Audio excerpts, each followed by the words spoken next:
ஹாய்ப்பா. எல்லாருக்கும் வணக்கம்ப்பா. ஸோ இந்த வீடியோ பார்த்தீங்கன்னா, மாடல் பேப்பர் 2 RRB JE எக்ஸாமுக்கு கொடுத்துருந்தேன் சாட்டர்டே. ஸோ அதுக்கான ஒரு சின்ன ரிவ்யூ தான். ஓகேவா?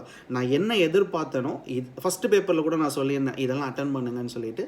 பட் இந்த பேப்பரில் எனக்கு ரொம்ப சந்தோஷம். நிறைய பேர் ஹைட்ஸ் அண்ட் டிஸ்டன்ஸ் அட்டெண்ட் பண்ணியிருக்கீங்க. அப்புறம் ட்ரிக்னாமெண்ட்ரி அட்டெண்ட் பண்ணியிருக்கீங்க. இதுதான் எனக்கு வேணும். ஓகேவா? நீங்கள் படிக்கிறவங்களா இருந்தீங்க, ப்ராப்பராக நான் JE எக்ஸாமுக்கு படிக்கிறேன்னா அப்படின்னா, எனக்கு இதுதான் வேணும். இந்த ரிசல்ட் தான் வேணும். ஏன்னா நான் எடுத்த உடனே பார்த்தேன், ஹைட்ஸ் அண்ட் டிஸ்டன்ஸ் மட்டும் எவ்வளோ பர்சன்டேஜ் தெரியுமா? 87% ஆஃப் ஸ்டூடெண்ட்ஸ் கரெக்டாக வாங்கியிருக்கீங்க. அதாவது நேற்று ஈவினிங் எனக்கு ரிப்போர்ட் கிடச்சிது. நேற்று ஈவினிங் எழுதின ஸ்டூடெண்ட்ஸோட ரிப்போர்ட் வரைக்கும் நான் சொல்கிறேன். எனக்கு உங்களுக்கு தெரியுதான்னு தெரியல, பட் நான் ட்ரை பண்ணுறேன் காட்டுறதுக்கு. இங்கே பாருங்கள், 21வது கொஷின் நினைக்கிறேன், ஹைட்ஸ் அண்ட் டிஸ்டன்ஸ். இங்கே பாருங்கள் எவ்வளோ பேர் ஆன்சர்டு பாருங்கள்.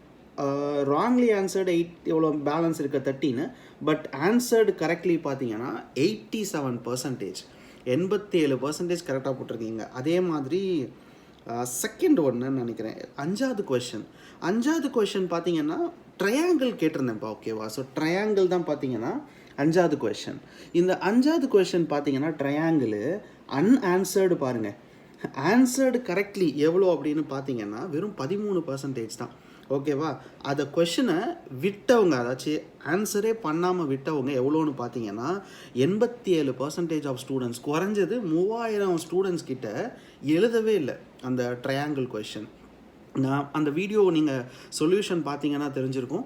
அதை பெண்ணால் கூட நான் யூஸ் பண்ணி சால்வ் பண்ணியிருக்க மாட்டேன். ஏன்னா அவ்வளோ ஈஸி. அது ஒரு ஜஸ்ட் ஒரு பேசிக் ப்ராப்பர்ட்டி தான். ஸோ ட்ரையாங்கிளை பொறுத்த வரைக்கும் சம் ஆஃப் 2 சைட்ஸ், ஏதாச்சும் 2 சைடு ஆட் பண்ணிங்கன்னா அது 3வது சைடை விட பெருசாக இருக்கணும். இருந்துச்சுன்னா தான் அது ஒரு ட்ரையாங்கிளாக வரும், இல்லைன்னா ட்ரையாங்கிளாக வராது.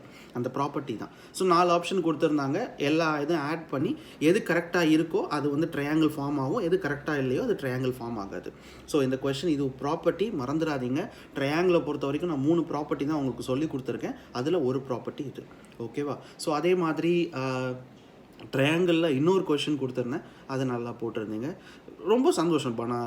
நான் அந்த எல்லா இதுவுமே வந்துடும், எனக்கு ரிப்போர்ட் வந்துடும், ஸ்டூடெண்ட்ஸோட ரிப்போர்ட்டு தனித்தனியாக வந்துடும். இது தமிழ்நாடு ஸ்டூடெண்ட்ஸோட ரிப்போர்ட்டு. ஸோ தமிழ்நாடு ஸ்டூடெண்ட்ஸ் பார்த்தீங்கன்னா ஏன் வந்து ஹைட்ஸ் அண்ட் டிஸ்டன்ஸ் அட்டன் பண்ணுங்கள், ஏன் அல்ஜீப்ரா அட்டன் பண்ணுங்கன்னு உங்ககிட்ட நான் திருப்பி சொல்கிறேன் அப்படின்னா, அதுக்கு காரணம் என்ன தெரியுங்களா?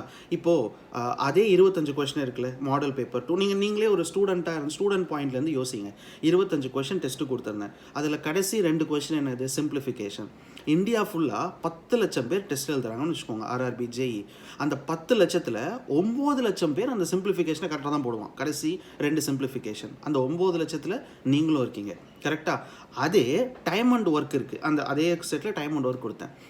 9 லட்சம் பேரில் ஒரு 6 லட்சம் பேர் கரெக்டாக போடுவாங்க டைம் அண்ட் ஒர்க். மிச்சம் இருக்கிறவங்களாம் படிக்காதவங்களாக இருப்பாங்க, இல்லை தப்பாக போட்டுருவாங்க. 6 லட்சம் பேர் டைம் அண்ட் ஒர்க் போடுவாங்க. அதில் நீங்கள் ஒரு ஆளாக இருக்கணும். அடுத்தது ஹைட்ஸ் அண்ட் டிஸ்டன்ஸ் வரும்போது இந்த 6 லட்சத்தில் வெறும் 1 லட்சம் பேர் தான் எழுதுவோம். ஏன்னா மற்றவங்களாம் ஹைட்ஸ் அண்ட் டிஸ்டன்ஸ் படிச்சிருக்க மாட்டாங்க. நீங்கள் அந்த 1 லட்சத்துக்குள்ளே இருக்கணும்னு தான் நான் சொல்ல வரேன். சரியா? எல்லாமே படிச்சுட்டு தான் போவாங்க. ஆனால் நீங்கள் எதை எக்ஸ்ட்ராவாக படிக்கிறீங்களோ, எதை அதிகமாக கான்சன்ட்ரேட் பண்ணி டிஃப்ரெண்ட்டான டாப்பிக்கை படிக்கிறீங்களோ, அங்கே தான் நீங்கள் ஒரு வித்தியாசமாகவும் இருக்க முடியும், பாஸும் பண்ண முடியும். சரிங்களா? ஸோ அந்த மாதிரியான டாபிக்ஸ் விட்டுறாதீங்க. நிறையா இருக்குது. இப்போ நீங்கள் கஷ்டப்பட்டு ஹைட்ஸ் அண்ட் டிஸ்டன்ஸ் படிச்சுட்டு போயிட்டு உங்கள் எக்ஸாம்னா ஹைட்ஸ் அண்ட் டிஸ்டன்ஸே வரலன்னா வராமல் இருக்கும். பட் அது ப்ராப்ளம் கிடையாது. ஆனால் நீங்கள் எல்லா டாப்பிக்கும் படிச்சுட்டு போகணும். ஜாமெண்ட்ரி படிச்சுட்டு போகணும். ஏன்னா நீங்கள் ஹைட்ஸ் அண்ட் டிஸ்டன்ஸ் வரலாம், ட்ரையாங்கிள்லேருந்து 2 கொஷின் வந்துருக்கும், சர்க்கிள்லேருந்து ஒரு கொஷின் இருக்கும், அந்த டேஞ்சன்ட் பேஸ்டு கொஷின்ஸ் இருக்கும். ஸோ அதனால் எந்த ஒரு செஷனுமே விட்டுறாதீங்க. சரியா? எல்லாமே படிச்சுட்டு போங்க. நீங்கள் எல்லாத்தையுமே படிச்சுட்டு போனால் மட்டும்தான் நம்மளால் இன்னொரு ஸ்டூடெண்ட்டை விட அதிகமாக ஸ்கோர் பண்ண முடியும். ஓகேவா? அதை மட்டும் நீங்கள் மனசில் வச்சுக்கோங்க. ஏன்னா படிக்கிறவங்க எல்லாமே சிம்பிளிஃபிகேஷன் போடுவாங்க, படிக்கிறவங்க எல்லாமே டைம் அண்ட் ஒர்க் போடுவாங்க. அல்ஜிப்ரா, ஜாமெண்ட்ரி, ட்ரிக்னாமெண்ட்ரி, அப்புறம் இந்த டாபிக்ஸ் எல்லாம் கொஞ்சம் ஸ்டூடெண்ட்ஸ் தான் போடுவாங்க. அந்த ஸ்டூடெண்ட்டு தான் நீங்கள் இருக்கணும்னு நான் சொல்ல வரேன். ரைட்? ஸோ இதே மாதிரி அடுத்தடுத்த டெஸ்ட்டும் நீங்கள் எழுதணும். ரிப்போர்ட்டை வந்து நான் பார்க்குறேன். ஸோ எழுதுங்க. மறுபடியும் சொல்கிறேன், டெஸ்ட் எழுதாதவங்க டைமை வேஸ்ட் பண்ணாமல், எப்பயாச்சும் டைம் கிடச்சிச்சு அப்படின்னு சொன்னால் 1/2 மணி நேரம் தான் அந்த டெஸ்ட்டு.